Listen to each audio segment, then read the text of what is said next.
So dito ko nga pala nahuli yung ahas at gusto ko sana ipakita sa inyo yung ahas na nahuli ko. So let's go, samahan nyo ko at tignan natin. Ipapakita ko sa inyo.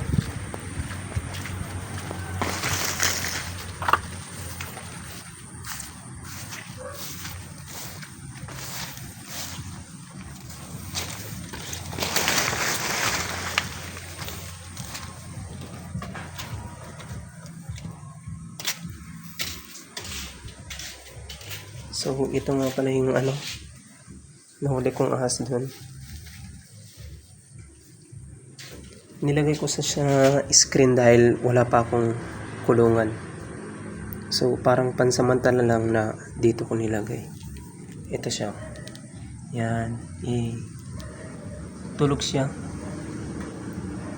Ang lamig ng panahon kaya ganyan yung itsura niya.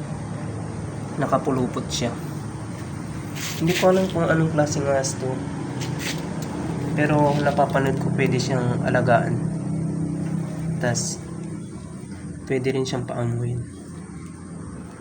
Sinasabi ng mga taga rito sa amin na wala siyang binom, non-venomous siya.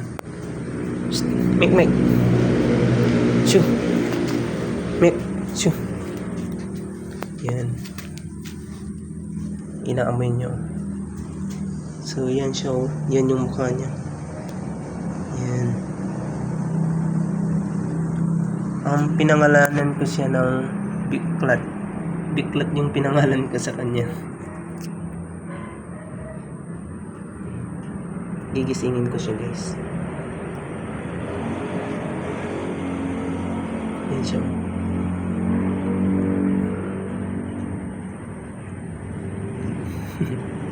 Medyo nakakatakot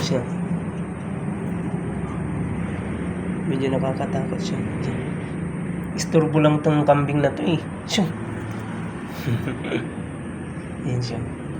Ang ganda, malaki yung ulo niya.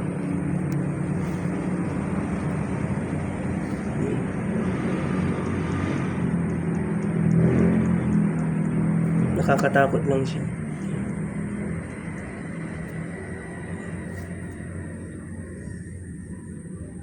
Yan siya.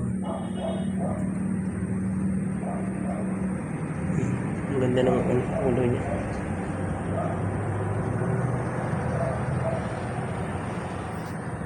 Yan.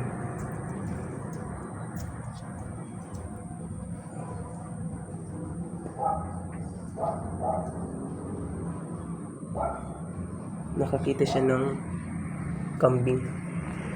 Ang kulit ng kambing na Istorbo eh.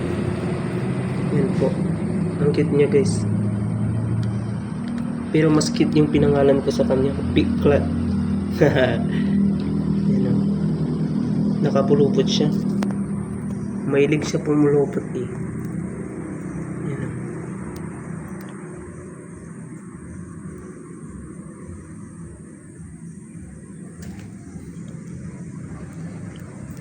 Sumasakmal siya.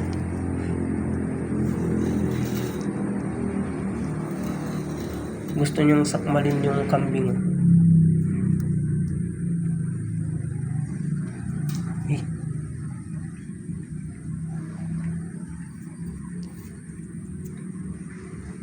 Yan siya.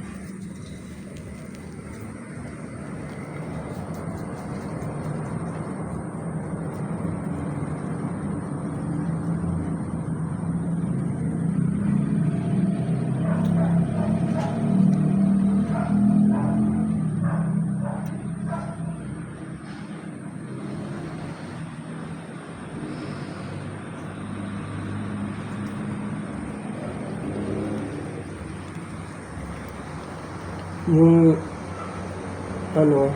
nguso niya halos masugat siya sa pag nanunuklaw siya.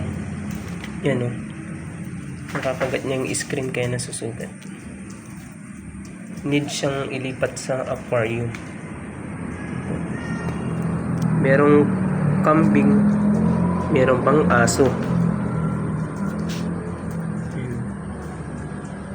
Natatakot siya. Yan siya.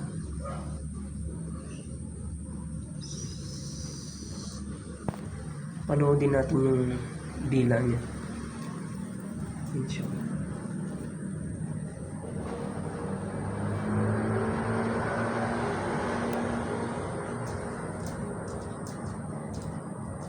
Yan.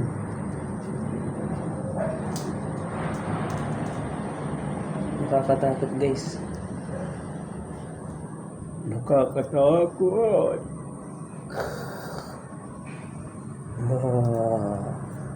Yun na.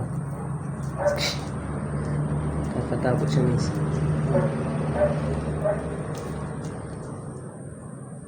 Mag-aakma siyang ano eh, tutok lang.